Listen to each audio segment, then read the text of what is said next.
What's up, awesome YouTubers? Ryan1988 or Justin back here to do a video for you all. I hope you're all doing well out there. And today I'm here to review one of my favorite movies I love to watch during the winter season. And it's one of my favorite personal sequels. I think this is a great sequel.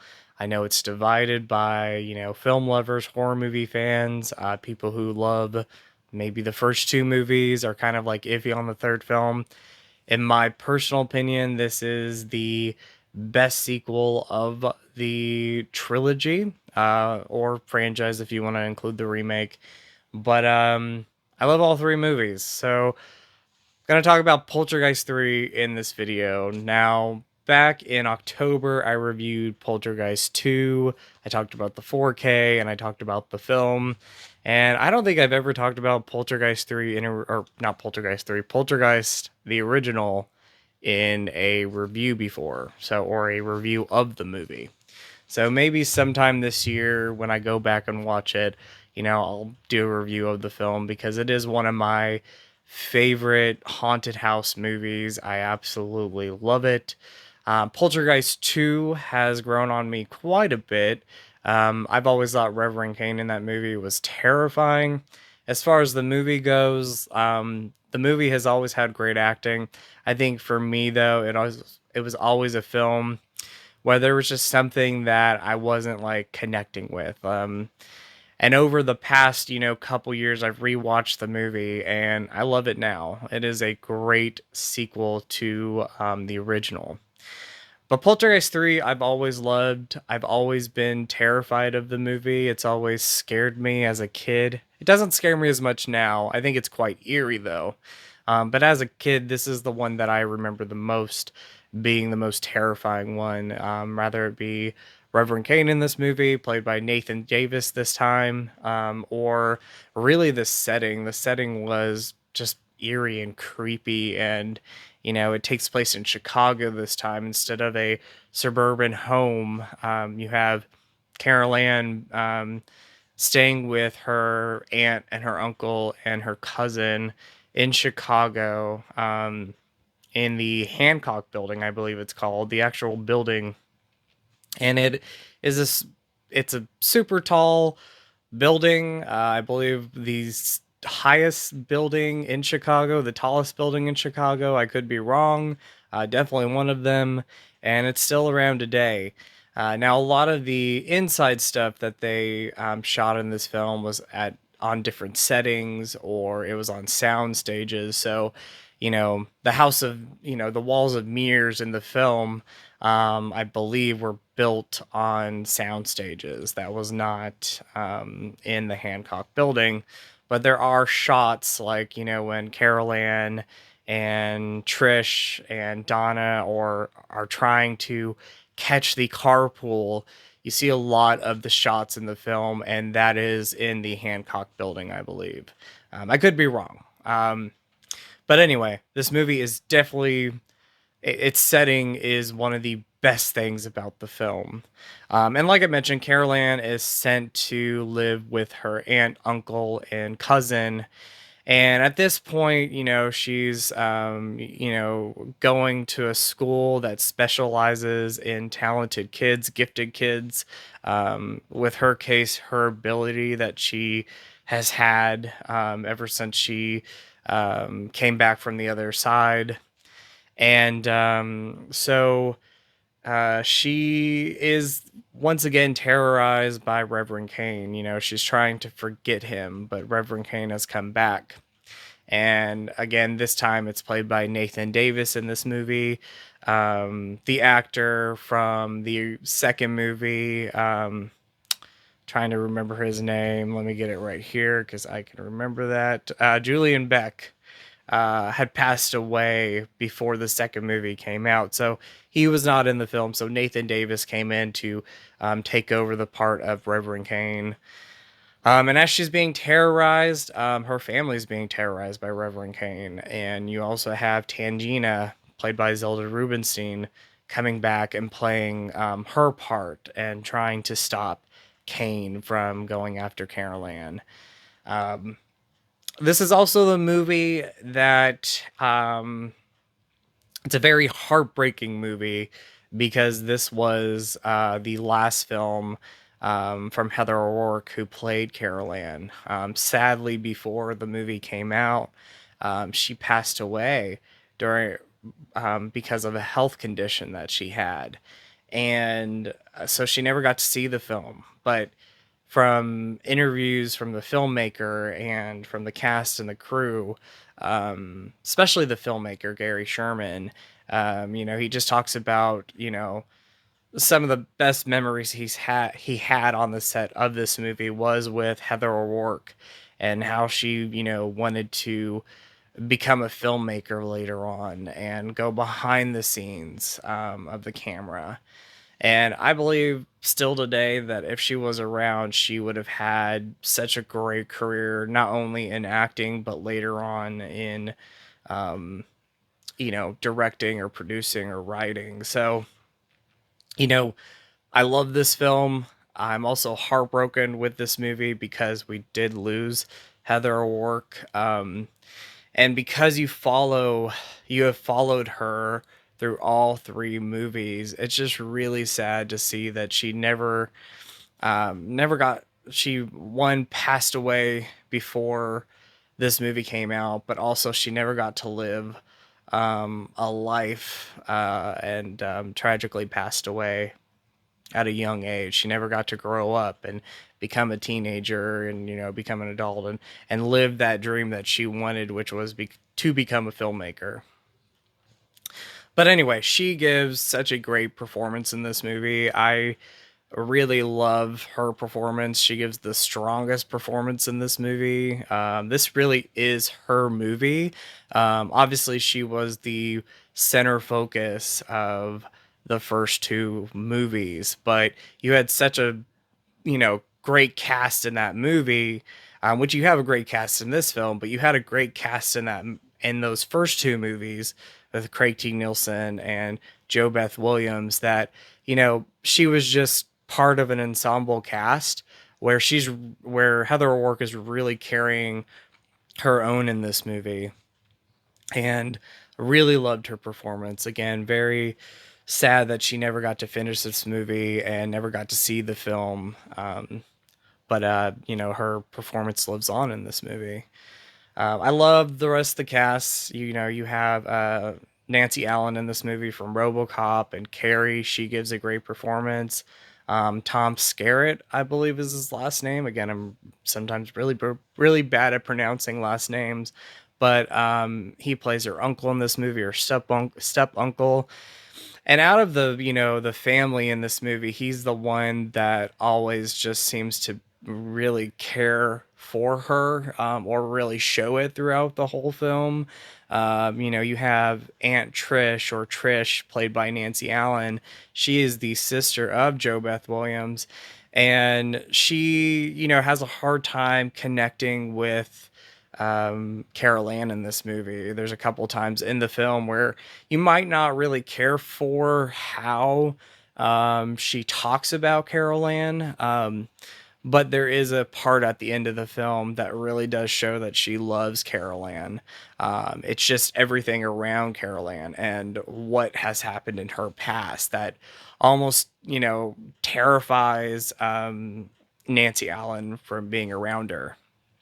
And then, Laura Flynn Boyle's in this movie, Donna. I really enjoy her performance in this. This was one of her first, if not her first movie, and she would go on to be in, cult classic stuff like, cult classic movies and television shows like Twin Peaks, for example. So she would have a career after this. The whole ensemble cast is great.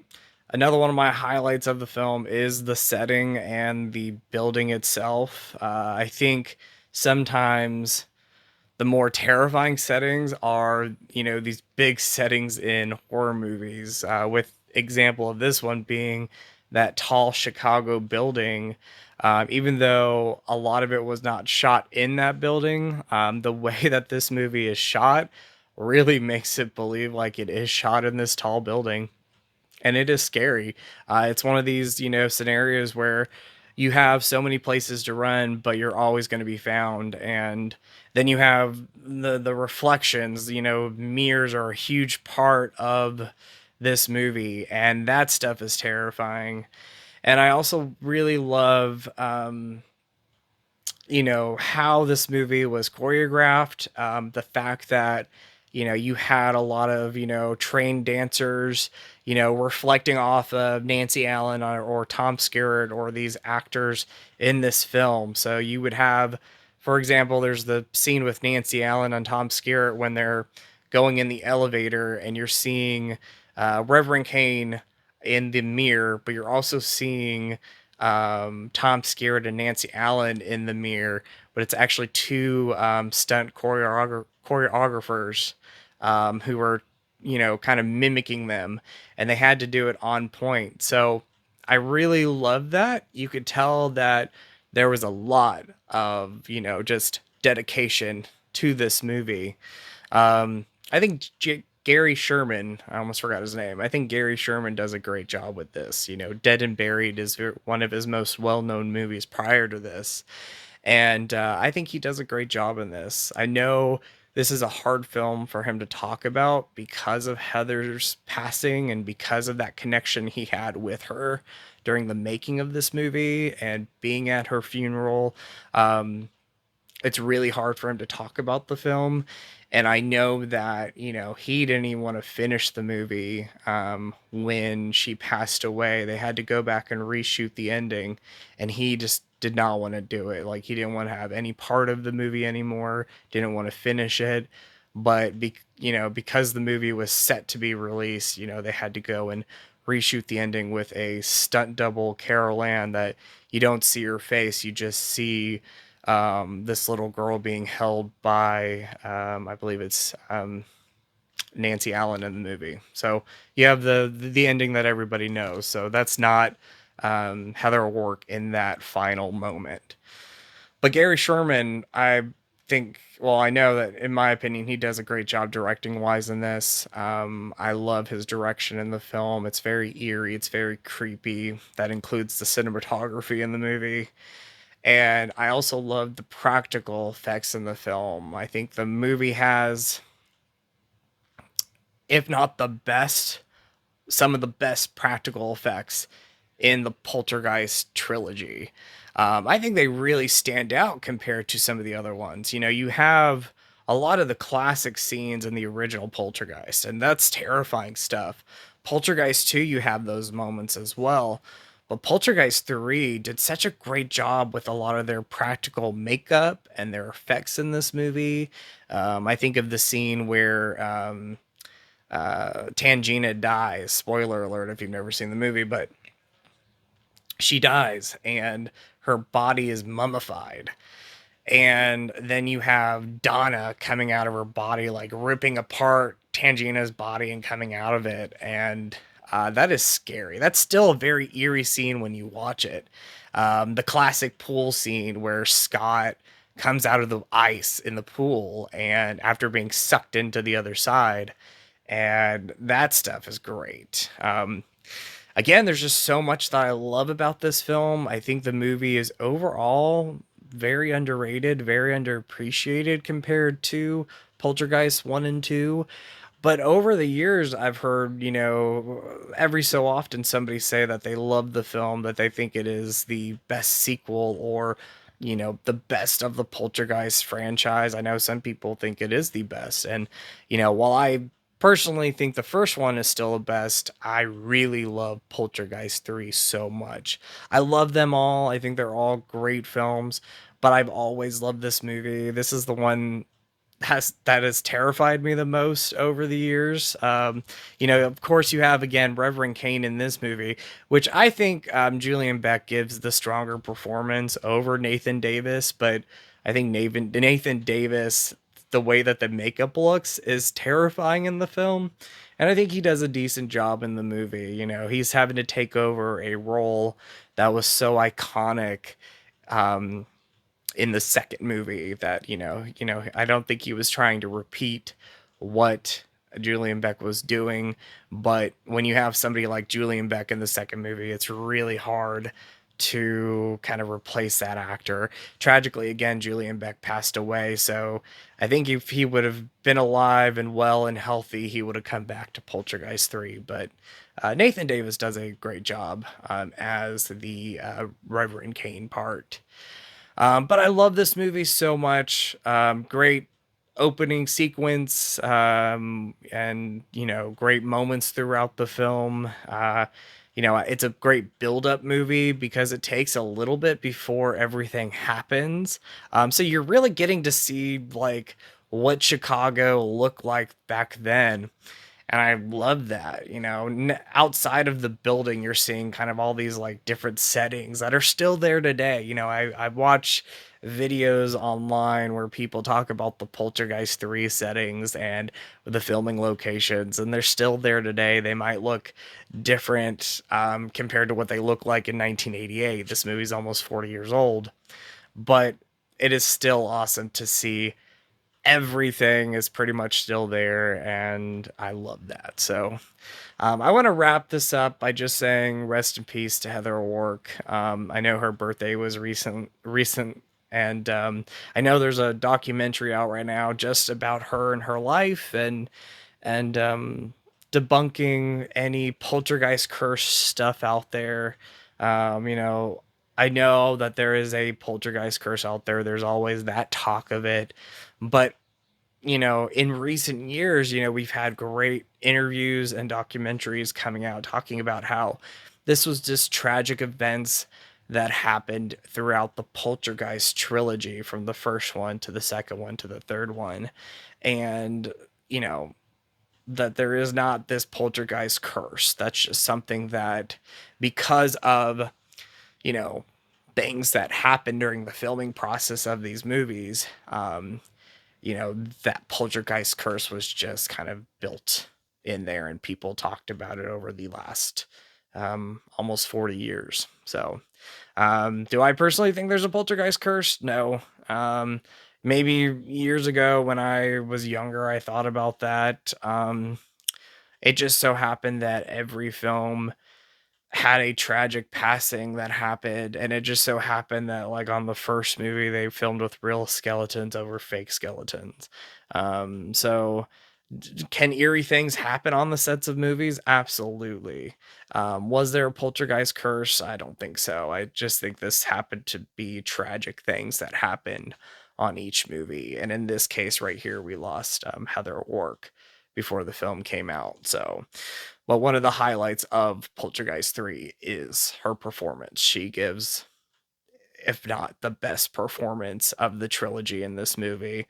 Um, she's great in all the movies. I think she, in my opinion, gives the best performance of Carol Ann in this film. She is the lead. She has to carry the movie, and I really loved her performance so much. So, ending this, rest in peace to Heather O'Rourke.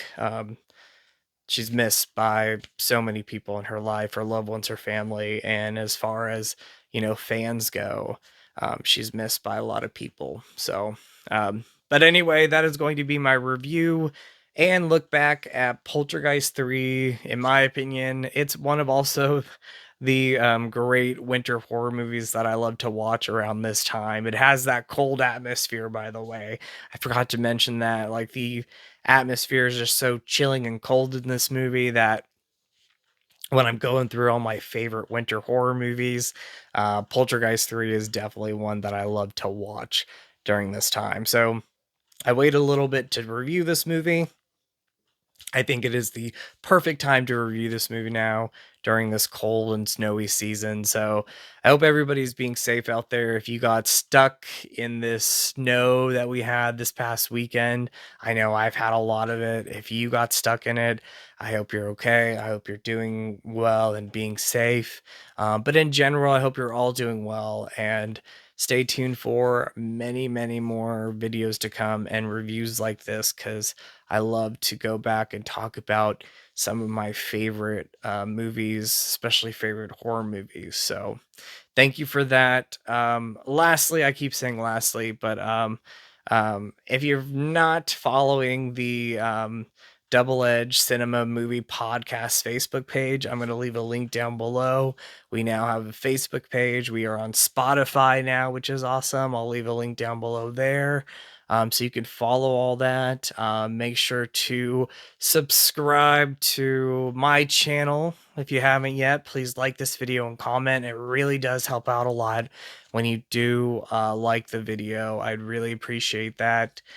Make sure to subscribe to TJ's channel, my buddy who hosts Double Edge Cinema with me. I'll leave his link down below, and please go and subscribe to our Double Edge Cinema podcast channel, which I'll leave down below as well. So there's a lot of links there. We're doing a contest as well. It ends tomorrow. You get a chance to win a copy of Dune Part 1 and 2 on Blu-ray, and just comment on the Facebook page, on our YouTube channel, on TJ's channel, and my channel, your favorite movie of all time. And just follow all those channels down below. So anyway, wrapping this up, I love you all. Thank you as always for watching. I really appreciate it. You all are awesome. You all rock. In with the positive, out with the negative, and go eat some Skittles. And I'll talk to you later. Bye. It's been a while since I said go eat some Skittles, so that's perfect fitting to end this video. So much love, everybody, and I'll talk to you soon.